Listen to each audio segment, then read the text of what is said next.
تو ہمیں چاہیے کہ ہم اللہ کے وعدوں پر بھروسہ کریں. ہم تو مرد ہیں, عورتوں کو بھروسہ تھا اللہ کے وعدوں پر. چنانچہ میں واقعہ سنا کے بات مکمل کرتا ہوں, سنیے گا ذرا. حضرت موسیٰ علیہ الصلوۃ والسلام کی والدہ کو اللہ تعالیٰ نے فرمایا کہ اپنے بیٹے کو پانی میں ڈال دو.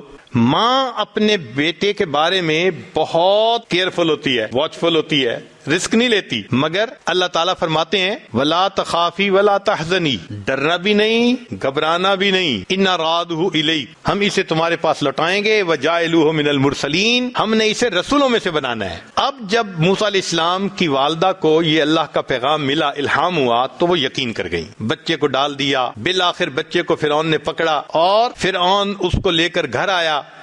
اللہ فرماتے ہیں وَحَرَّمْنَا عَلَيْهِ الْمَرَاضِعَ مِنْ قَبْلُ, ہم نے دودھ حرام کر دیا عورتوں کا. وہ دودھ ہی نہیں کیوں پیتے؟ فرعون پریشان, یہ فیڈر کا زمانہ تھا نہیں, عورتیں ہی دودھ پلاتی تھیں. عورتیں آ رہی ہیں, موسیٰ علیہ السلام دودھ نہیں پیتے. فرعون کا اعلان کہ کوئی عورت آ کے اس کو دودھ پلائے, سوٹ کر جائے تو بس بہت اچھا. چنانچہ کیا ہوا کہ موسیٰ علیہ السلام کی والدہ نے بیٹی کو بھیجا, جاؤ پتہ کرو صورتحال کا. بیٹی گئی, امی آؤ, بھائی تو دودھ نہیں پی رہا.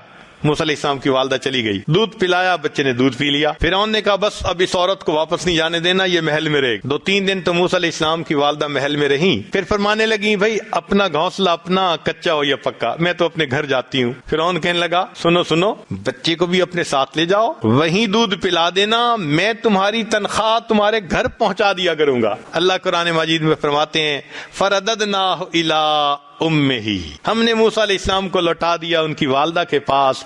کئی تقر عینھا, اس کی آنکھیں ٹھنڈی ہوں, وَلِتَعْلَمْ, اور وہ جان لے, ان وعد اللہ حق, کہ اللہ کے وعدے سچے ہیں. اللہ کاش کہ اللہ تعالیٰ عورتوں جیسا یقین ہمیں عطا فرما دیتے.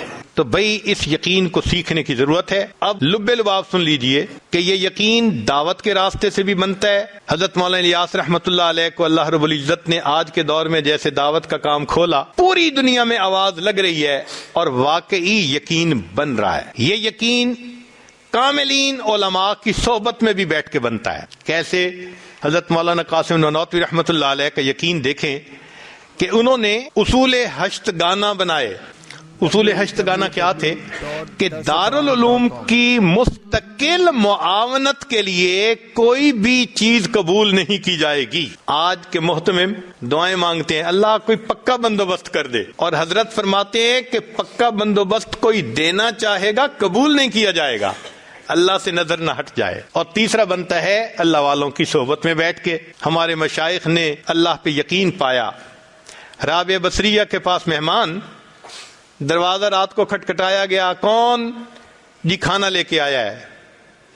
فرمانے لگی کہ کتنی روٹیاں؟ خادمہ نے کہا 9 روٹیاں. اس کو چلا جائے, یہ ہمارا کھانا نہیں. پھر آدھے گھنٹے بعد کون کھانا لایا ہے؟ کتنی روٹیاں؟ 9 روٹیاں. اس کو چلا جائے, یہ ہمارا کھانا نہیں. پھر تیسری مرتبہ, اب رات بھی دیر ہو گئی تھی, مہمانوں کو بھوک بھی تھی, تو خادمہ نے کہا آپ ہر دفعہ کھانا واپس کر دیتی ہیں, تیسری مرتبہ کوئی بندہ آ رہا ہے تو لے لیں کھانا. کہنے لگی جاؤ پہلے روٹیاں گنو. کتنی روٹیاں؟ جی 9 روٹیاں. کہنے لگے ہماری نہیں ہے, یہ کھانا نہیں ہے ہمارا. اس نے کہا کیوں نہیں ہے ہمارا؟ کہنے لگی کہ صبح میرے پاس 1 روٹی تھی, سائل آیا تھا, میں نے روٹی اللہ کے راستے میں دے دی تھی. میرے رب کا وعدہ ہے من جاء بالحسنۃ فلہ عشر امثالھا, جو 1 نیکی لائے گا میں 10 اس کو جو ہے نا وہ دوں گا. میں نے 1 روٹی دی تھی, مجھے اس کے بدلے 10 ملنی چاہیے, یہ 9 ہیں. جب انہوں نے یہ کہا خادمہ نے ہاتھ جوڑ دیے, کہنے لگے 10 ہی ہیں, 1 میں نے اپنے لیے رکھ لی تھی. عورت ہو کے اللہ کے وعدوں پہ ایسا بھروسہ تھا. اللہ تعالی ہمیں بھی اپنے وعدوں پہ بھروسہ عطا فرمائے تاکہ بقیہ زندگی ہم یقین کامل کے ساتھ زندگی گزاریں. بتوں سے تجھ کو امیدیں, خدا سے نہ امیدی. بتوں سے تجھ کو امیدیں, خدا سے نہ امیدی. مجھے بتا تو صحیح اور کافری کیا ہے. اللہ رب العزت ہمیں یقین کامل عطا فرمائے. وآخر دعوانا ان الحمد للہ رب